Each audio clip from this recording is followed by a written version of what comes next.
Hello everybody, welcome to my YouTube channel Sandip Chandra SBHS। যারা উচ্চ মাধ্যমিক পরীক্ষা দিয়েছো তারা ইতিমধ্যেই জেনে গেছো যে আগামী 14ই মে উচ্চ মাধ্যমিকের ফল প্রকাশ হতে চলেছে। রেজাল্ট পাবলিশ হওয়ার পরে অনেক সময় মার্কস মনোমতো না হলে স্টুডেন্টদের জন্য অপশান থেকে তারা পোস্ট পাবলিকেশন রিভিউ বা পোস্ট পাবলিকেশন স্ক্রুটিনি করতে পারে। তার জন্যে পশ্চিমবঙ্গ উচ্চ মাধ্যমিক শিক্ষা সংসদের তরফ থেকে নোটিফিকেশান দিয়ে জানানো হয়েছে যে কিভাবে এই অ্যাপ্লিকেশানগুলো করা যাবে এবং তাতে কি কি শর্তাবলী থাকবে সেইগুলো একটু ভালো করে জেনে নেওয়ার প্রয়োজন, কারণ এই বছরে বেশ কিছু কিছু জিনিসে চেঞ্জ এসছে।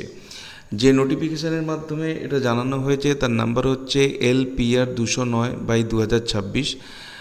বিজ্ঞপ্তি 2026 সালের সেমিস্টার 4 এবং পুরাতন পাঠ্যক্রমের মানে ওল্ড সিলেবাসের উচ্চ মাধ্যমিক পরীক্ষার উত্তরপত্র, স্ক্রুটিনি, PPS এবং পুনর্মূল্যায়ন PPR এর নিয়মাবলী। ডেট রয়েছে 11/5/2026, 11/5/2026 এটা নোটিশ। নাম্বার 1 বলে হচ্ছে 2026 সালে সেমিস্টার 4 এবং পুরাতন পাঠ্যক্রমের ওল্ড সিস্টেমের উচ্চ মাধ্যমিক পরীক্ষায় অবতীর্ণ পরীক্ষার্থীরা নিম্নলিখিত বিভাগগুলিতে আবেদন করতে পারবেন। তোমরা যারা কাউন্সিলের ওয়েবসাইট ফলো করবে সেখানে তোমরা এই ইংলিশ নোটিফিকেশানটি পাবে। অনেকের ইংলিশটা বোঝার ক্ষেত্রে অসুবিধা থাকে, তার জন্য আমি এটা বাংলা ট্রান্সলেশন পার্টটা দিচ্ছি যাতে করে সাধারণ যারা রয়েছে তারা বুঝে উঠতে পারো, বা অনেক গার্জেনের ক্ষেত্রে অসুবিধা থাকে তারা বুঝতে পারবেন। কিভাবে আবেদন করা যাবে? উত্তরপত্রের সাধারণ বা নর্মাল PPR/PPS করবার জন্যে 15/5/2026 তারিখে রাত 12:01 থেকে 28/5/2026 তারিখের রাত 23:59 পর্যন্ত প্রয়োজনীয় ফি প্রদান সাপেক্ষে আবেদন করা যাবে। আরেকটা আছে উত্তরপত্রের তৎকাল PPR/PPS এর জন্যে 15/5/2026 তারিখের রাত 12:01 থেকে শুরু করে 17/5/2026 তারিখের রাত 23:59 পর্যন্ত প্রয়োজনীয় ফি প্রদান সাপেক্ষে এই আবেদন করা যাবে। উভয় বিকল্পের ক এবং খ এর জন্য পরীক্ষার্থীদের প্রথমে সংসদের স্টুডেন্ট পোর্টালে, যেটা হচ্ছে wchse.app.gov.in/portal/dashboard_student এখানে গিয়ে নাম নথিভুক্ত করতে হবে। 2 নম্বর বলেছে পোর্টালে PPR/PPS এর আবেদন করার সময় পরীক্ষার্থীকে এই মর্মে একটি অঙ্গীকারনামা আন্ডারটেকিং দিতে হবে যে যদি তিনি PPS এবং PPR ফলাফল প্রকাশের আগে 2005 সালের RTI আইন অনুযায়ী উত্তরপত্রের সার্টিফাইড কপির জন্য আবেদন করে থাকেন, তবে তার PPS বা PPR আবেদনটি প্রক্রিয়াভুক্ত করা হবে না।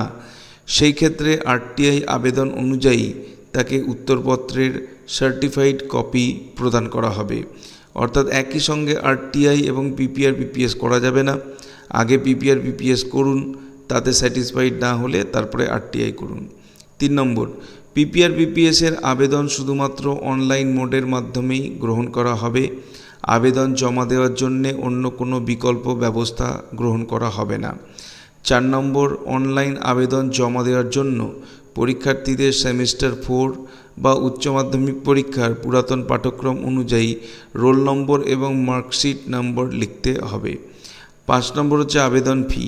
সাধারণ বা নর্মাল PPS এর জন্যে প্রতি বিষয় 150 টাকা এবং সাধারণ PPR এর জন্যে বিষয় প্রতি 200 টাকা করে লাগবে। তৎকাল PPS এর জন্যে প্রতি বিষয়ে 600 টাকা এবং তৎকাল PPR এর জন্যে প্রতি বিষয়ে 800 টাকা লাগবে। 6 নম্বর পয়েন্ট হচ্ছে PPR এবং PPS এর আবেদন শুধুমাত্র তাত্ত্বিক অর্থাৎ থিওরিটিক্যাল পত্রের ক্ষেত্রেই সীমাবদ্ধ থাকবে। যদি পরীক্ষার্থী 2026 সালের উচ্চ মাধ্যমিক পরীক্ষায় সংশ্লিষ্ট বিষয়ে উপস্থিত থাকেন এবং তার বিরুদ্ধে কোনো অসৎ উপায় অবলম্বন বা দুর্ব্যবহারের অভিযোগ না থাকে, তবেই কিন্তু এই PPR/PPSটা করা যাবে বা তার সাকসেসফুলি রেজাল্ট আসবে। 7 নম্বর, আবেদনকারীরা সমস্ত বিষয়ে পিপিএস এর জন্য আবেদন করতে পারেন, কিন্তু পিপিআর এর জন্য সর্বাধিক 2টি বিষয়ে আবেদন করা যাবে। সমস্ত বিষয়ে পিপিএস করা যাবে, কিন্তু পিপিআর 2টি বিষয়ে করা যাবে। তার সঙ্গে 8 নম্বর পয়েন্টটা দেখতে হবে, যে বিষয়ে পিপিএস চাওয়া হয়নি শুধুমাত্র সেই বিষয়ের জন্যই পিপিআর করা যাবে। অর্থাৎ কারোর যদি 6টা সাবজেক্ট থাকে, তার মধ্যে চাইলে সে 6টাতেই পিপিএস করতে পারে, কিন্তু যদি সে মনে করে পিপিআর করব একটা সাবজেক্টে, তাহলে সেই সাবজেক্টটায় সে কিন্তু পিপিএস করতে পারবে না। তাহলে বাকি 5টায় সে পিপিএস করবে, স্ক্রুটিনিটা করাবে, আর একটাতে সে পিপিআর অর্থাৎ রিভিউটা করাবে। একই সঙ্গে দুটো জিনিস হবে না। 9 নম্বর পয়েন্ট, একজন পরীক্ষার্থী পিপিআর এর আবেদন করতে পারবেন যদি তিনি অন্য যে কোনো 3টি বিষয়ে যে বিষয়ে পিপিআর চাওয়া হচ্ছে তার তুলনায় উচ্চতর গ্রেড পেয়ে থাকেন। তার মানে হচ্ছে, যদি দেখা যায় যে একজন স্টুডেন্টের সাবজেক্ট হচ্ছে বাংলা, ইংরাজি, সংস্কৃত, ফিলোসফি, এর মধ্যে সে হয়তো ফিলোসফি সাবজেক্টের মার্কসটাকে পিপিআর করাতে চাইছে, সেই ক্ষেত্রে দেখতে হবে বাংলা, ইংরাজি এবং সংস্কৃততে যেন সে বেশি নাম্বার পেয়ে থাকে। অর্থাৎ যদি কেউ নাম্বার পেয়েছে হয়তো 40-এর মধ্যে 10, কিন্তু অন্যান্যগুলোতে সে 40-এর মধ্যে 20, 22, 25 পেয়েছে, তবে গিয়ে কিন্তু সেই পিপিআর বা পিপিএসটা সে করতে পারবে। যদি নাম্বার দেখা যায় যে পিপিআর করাতে যাচ্ছে ফিলোসফিতে, তাতে সে নাম্বার পেয়েছে 20 এবং অন্যান্যগুলোয় তার নাম্বার রয়েছে 12, 13, 14 এর মতো, তাহলে কিন্তু যেটা সে পিপিআর বা পিপিএস করাতে যাচ্ছে সেটা যদি বেশি নাম্বার হয় তাহলে সেটা করা যাবে না। 10-এ বলা হচ্ছে, পিপিআর পিপিএসের জন্যে কোনো অসম্পূর্ণ বা ভুল আবেদন সংসদ কর্তৃক সরাসরি বাতিল করা হবে এবং এই বিষয়ে কোনো অনুসন্ধান বা চিঠিপত্র গ্রহণ করা হবে না। 11 নম্বর বলছে, উপরে উল্লিখিত নির্দিষ্ট সময়ের পরে কোনো পরিস্থিতিতেই পিপিআর বা পিপিএসের কোনো আবেদন গ্রহণ করা হবে না। 12 নম্বর বলছে, শিক্ষা প্রতিষ্ঠান পরীক্ষার্থীরা সংসদের ওয়েবসাইটে পিপিএস বা পিপিআর এর ফলাফল দেখতে পাবেন। সংশোধিত মার্কশিট বা সার্টিফিকেট যদি প্রযোজ্য হয়, সংশ্লিষ্ট শিক্ষা প্রতিষ্ঠান বা পরীক্ষার্থীদের সংসদের আঞ্চলিক কার্যালয় থেকে পূর্বের মার্কশিট বা সার্টিফিকেট জমা দিয়ে সংগ্রহ করতে হবে।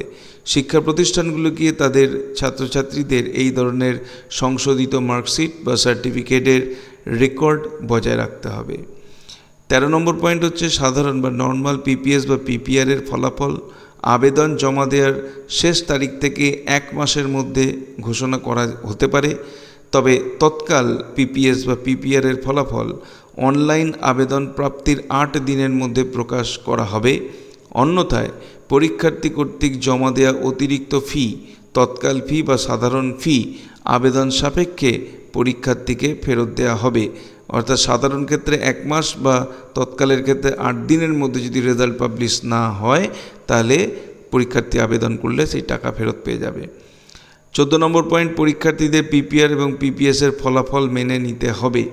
যদি দেখা যায় যে আমি এখন মার্কস পেয়েছি বেশি, কিন্তু পিপিআর বা পিপিএস করে মার্কস আমার যদি কমে যায়, আমি যদি বলি যে না ওই মার্কশিটটা আমি নেব না, আমি যেটা আমার পুরনো আছে সেটাই থাকবে, সেটা কিন্তু হবে না। কারণ হচ্ছে যে কোনো সময় চাকরির ভেরিফিকেশানে যখন তারা বোর্ডের বা কাউন্সিলের কাছে এই ভেরিফাই করবার জন্য পাঠাবে, তখন কিন্তু পিপিআর হওয়ার পরে যে মার্কশিটটা হয়েছে সেই রেজাল্টটাই শো হবে।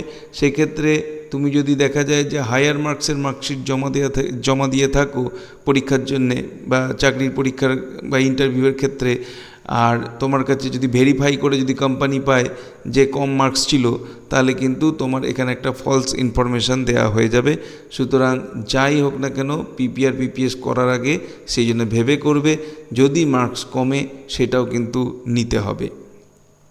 15 নম্বর পয়েন্ট, এখানে বর্ণিত হয়নি এমন যে কোনো বিষয়ে সংসদ এককভাবে সিদ্ধান্ত নেবে এবং সংসদের সিদ্ধান্তই চূড়ান্ত বলে গণ্য হবে। এই নোটিফিকেশানটি দিচ্ছেন সভাপতি পশ্চিমবঙ্গ উচ্চ মাধ্যমিক শিক্ষা সংসদ ডক্টর পার্থ কর্মকার মহাশয়। এই ছিল আজকের ভিডিওর বিষয়বস্তু।